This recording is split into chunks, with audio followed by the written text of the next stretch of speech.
действиях наших по размещению ядерного оружия в Беларуси. अब तक रूस यूक्रेन जंग गोला बारूद से लड़ी जा रही थी।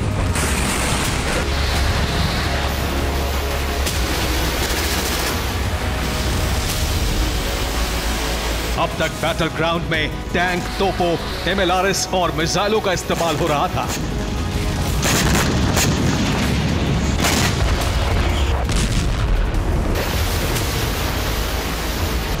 अब तक दो देशों के बीच छिड़े युद्ध में लड़ाकू विमानों से हमले हो रहे थे।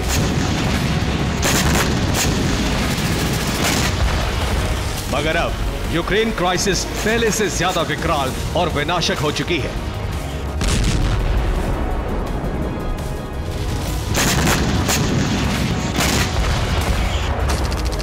बीते 24 घंटों में कुछ ऐसा हुआ है जिसके चलते ये वॉर एटमी टर्न ले चुकी है, जिसका मतलब ये कि न्यूक्लियर वेपन्स का इस्तेमाल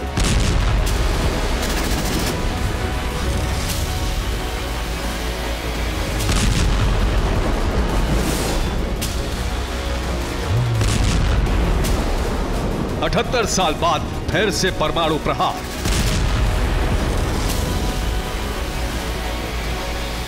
चौबीस घंटे पहले बेलारूस के प्रेसिडेंट लुकाशेंको पुतिन से मिले और जानते हैं दोनों राष्ट्राध्यक्षों के बीच सिर्फ एक मुद्दे पर बात हुई और वो है वॉर जोन में न्यूक वेपन्स का इस्तेमाल। अलग अलग फ्रंट से यूक्रेन ही नहीं बल्कि यूक्रेन के तमाम मददगारों पर एटमी प्रहार।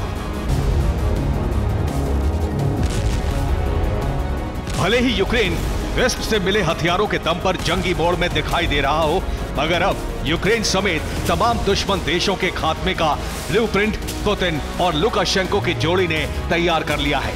वो कैसे, ये भी समझिए। रूस अपने टैक्टिकल न्यूक्लियर वेपन्स बेलारूस में तैनात करेगा। रशियन डिफेंस ने एटमी वॉरहेड की खेप मिन्स्क पहुंचानी शुरू की। बेलारूस के तमाम बॉर्डर इलाकों पर न्यूक्लियर वेपन्स तैनात किए जाएंगे। दरअसल 25 मई को मॉस्को में पुतिन और लुकाशेंको के बीच न्यूक्लियर ट्रीटी हुई, जिसके बाद रूसी प्रेसिडेंट पुतिन ने अपने विनाशकों को बेलारूस में तैनात करने का फैसला किया।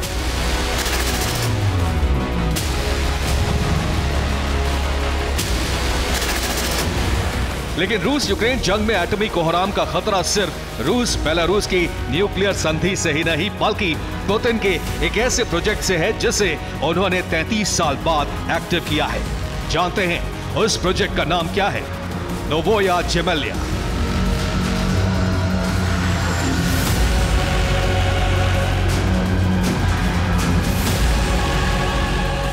बैरेंट्स सी और कारा सी के बीच मौजूद एक आइलैंड जिसे दुनिया नोवाया ज़ेमेल्या के नाम से जानती है,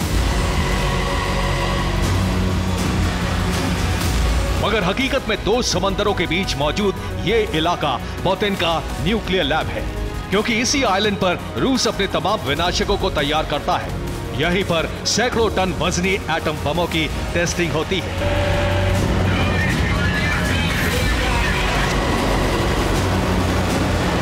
बीते 33 सालों से नोवाया ज़ेमेल्या न्यूक्लियर साइट को रूस ने बंद कर रखा था। बीते 33 सालों से इस आइलैंड पर किसी भी तरह का कोई एटमी टेस्ट नहीं हुआ था, लेकिन स्टार्ट संधि के चलते बीते 33 सालों से नोवाया ज़ेमेल्या में सन्नाटा था। यहां किसी भी तरह का कोई परमाणु टेस्ट नहीं हुआ। लेकिन आपको बता दें कि रूसी डिफेंस अब नोवाया ज़ेमेल्या न्यूक्लियर साइट को अपग्रेड कर रहा है। इस न्यूक्लियर साइट पर मौजूद रनवे की लंबाई बढ़ाई जा रही है। लॉन्ग रेंज न्यूक्लियर बॉम्बर के लिए हैंगर बनाए जा रहे हैं। MiG-31, Su-33 और Tu-95 बॉम्बर की तैनाती होनी है।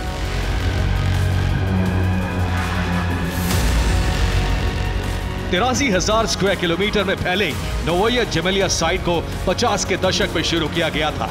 21 सितंबर 1955 से लेकर 24 अक्टूबर 1990 तक इस परमाणु साइट पर 130 से ज्यादा एटमी टेस्ट किए गए, जिनमें से 88 air blast test, 3 under water test और 39 अंडरग्राउंड टेस्ट किए गए।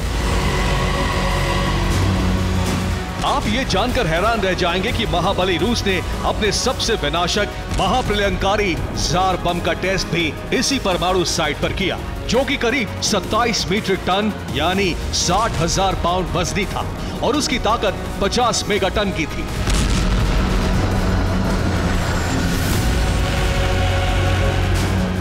अक्टूबर 1961 को सोवियत संघ ने Tu-95 बॉम्बर के जरिए नोवोया जेमेलिया साइट पर जार बम ड्रॉप किया, जिसके बाद जोरदार धमाका हुआ। धमाके की गूंज कई किलोमीटर दूर तक सुनाई दी। धमाके के बाद उठा धुएं का गुबार सैकड़ों किलोमीटर दूर तक दिखाई देने लगा।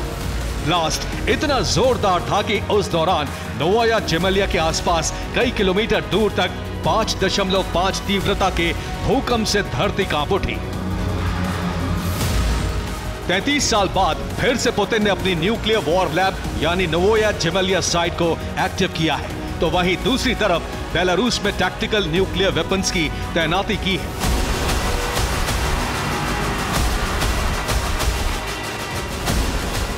जिसका मतलब यह है कि अब यूक्रेन समेत रूस के तमाम दुश्मनों का दी एंड होना तय है।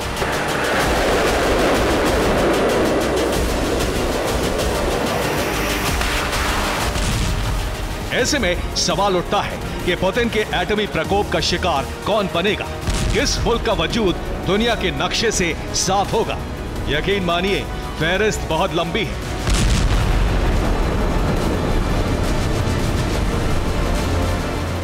मगर आपको एक एक करके बताते हैं। मसलन पुतिन का पहला टारगेट तो यूक्रेन ही होगा, मगर यूक्रेन के बाद अगला नंबर पोलैंड का आएगा, जहां बेलारूस की सरजमी से एटमी अटैक पुतिन कर सकते हैं। इसके अलावा बेलारूस में मौजूद टैक्टिकल न्यूक्लियर वेपन से पुतिन लिथुआनिया, लातविया, एस्टोनिया पर भी हमला कर सकते हैं, जबकि नोवोया जेमेलिया न्यूक्लियर साइट से रूसी राष्ट्रपति Finland, Sweden, Norway, Britain, France और जर्मनी पर एटमी जलजला ला सकते हैं।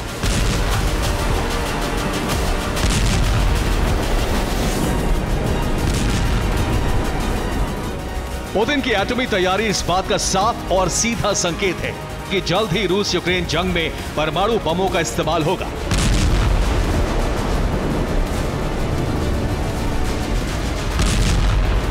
फर्स्ट एटमी प्रहार भी पुतिन ही करेंगे, जिसका मतलब ये कि यूक्रेन का संपूर्ण विनाश और यूक्रेन के मददगारों की तबाही।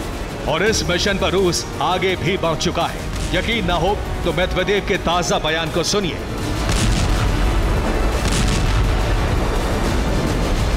युद्ध का अंत अब यूक्रेन को नक्शे से मिटाने के साथ ही होगा। किसी भी कीमत पर रूस अपने दुश्मनों को नहीं छोड़ेगा। यूक्रेन तो टुकड़ों में बंट जाएगा। यूक्रेन के पूर्वी और दक्षिणी हिस्से पर रूस का कब्जा होगा, तो वहीं पश्चिम और उत्तरी हिस्से को यूरोप के कई देश मिलकर बांट लेंगे।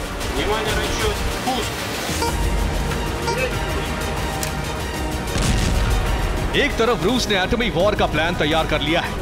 यूक्रेन को नक्शे से साफ करने का ऑर्डर भी जारी हो चुका है। खतरा यूरोपीय देशों पर भी है जो नेटो के मेंबर हैं। लेकिन इसी बीच खबर यह भी सामने आ रही है कि अमेरिका के एटमी जखीरे से 100 से ज्यादा बम मिसिंग है, और यह दावा रूसी खुफिया एजेंसी ने किया है।